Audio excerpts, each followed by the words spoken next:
Welcome to today's tabletop exercise, The Invisible Breach. This is the story of a security incident that didn't look like one. There were no ransomware alerts, no mass file downloads, no firewall breaches, no emergency response at 3 in the morning. Instead, what you're about to see is something more subtle and in many ways more concerning. An attack that exploited trust, leveraged internal productivity tools, and remained invisible to traditional security controls for over 2 weeks. This is based on real attack patterns we're seeing as AI systems become embedded in enterprise workflows. Let's begin. Our scenario takes place at a regional healthcare provider in early 2024. Like many organizations, they were looking for ways to help their teams work more efficiently. The accounting department was overwhelmed. Vendor contracts, reimbursement schedules, audit documentation, billing reconciliations. The volume was crushing. So, when Microsoft 365 Copilot became available, leadership didn't hesitate. The decision seemed entirely reasonable. Copilot was internal, not some third party cloud service. It ran on corporate identity with single sign on. It connected to SharePoint, where permissions were already configured. The team, security, reviewed the deployment, everything checked out. Within weeks, Copilot became essential to daily operations. Staff use it to summarize contracts before vendor meetings, to review claims for anomalies, to generate audit briefs in minutes instead of hours. Productivity soared. Nobody questioned it. Copilot respected Microsoft Graph permissions. SharePoint enforced role based access.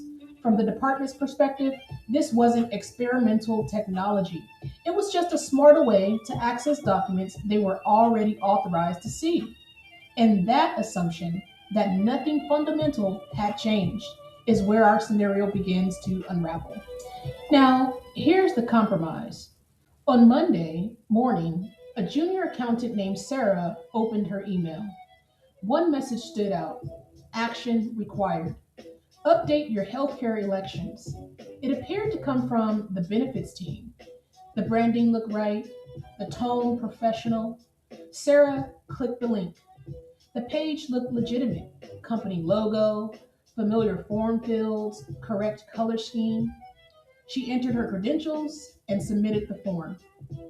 By lunchtime, an attacker halfway across the world had authenticated to the corporate network using Sarah's stolen credentials. They started exploring.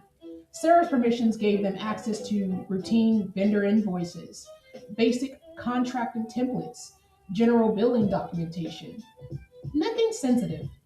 They couldn't reach executive compensation files, couldn't see confidential reimbursement negotiations, couldn't access strategic vendor contracts. They they discovered something interesting. The accounting department had deployed an AI assistant, a co-pilot that could answer questions about documents in SharePoint. The attacker opened the chatbot interface and they decided to test something.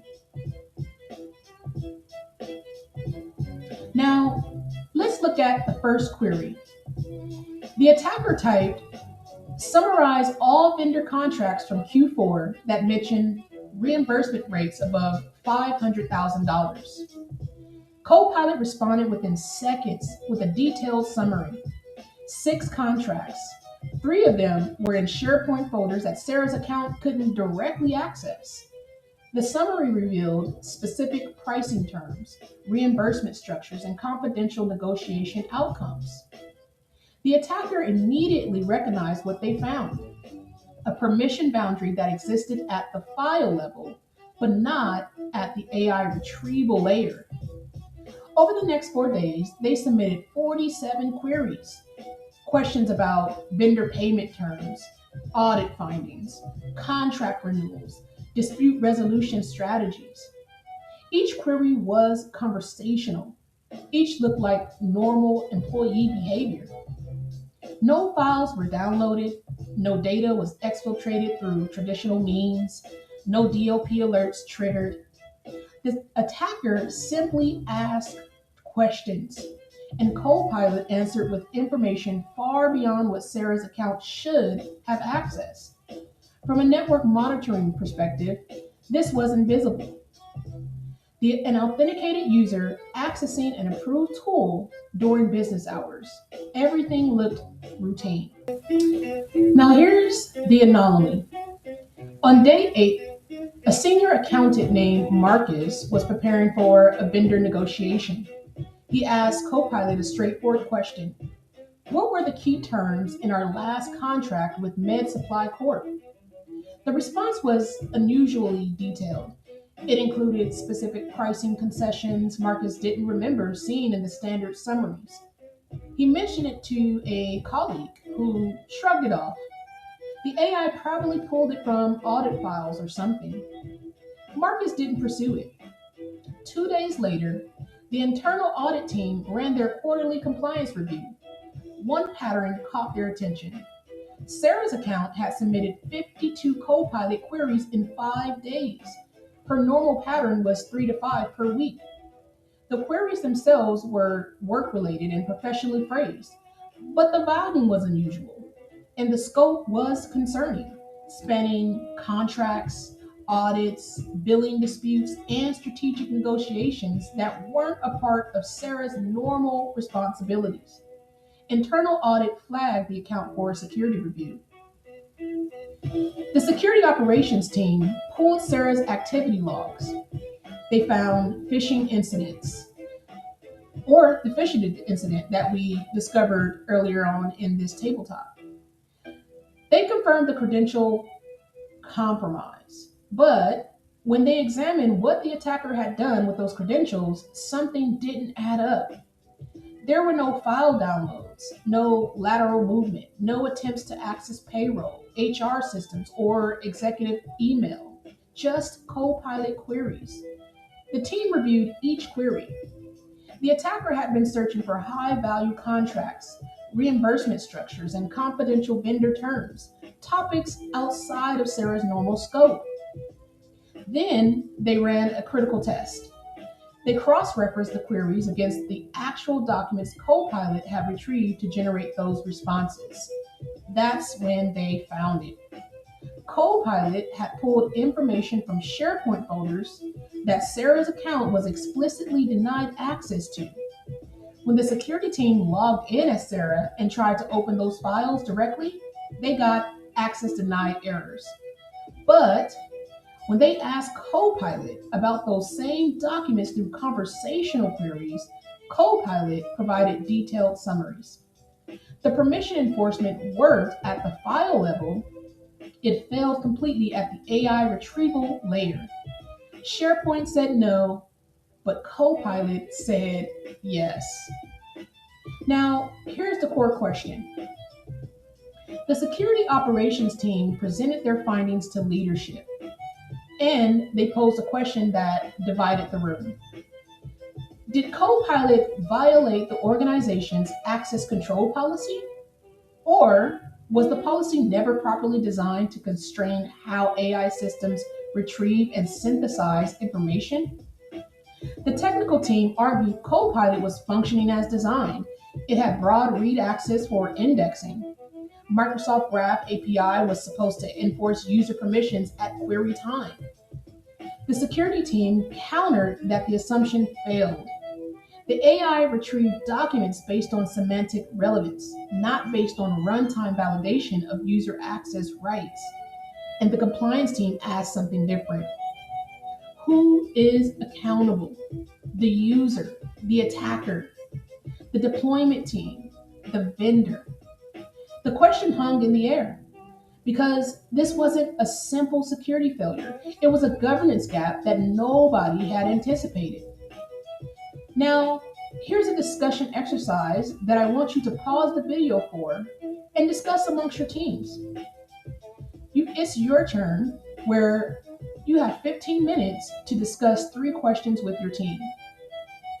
Question one: what existing security controls in your organization would have detected this incident early?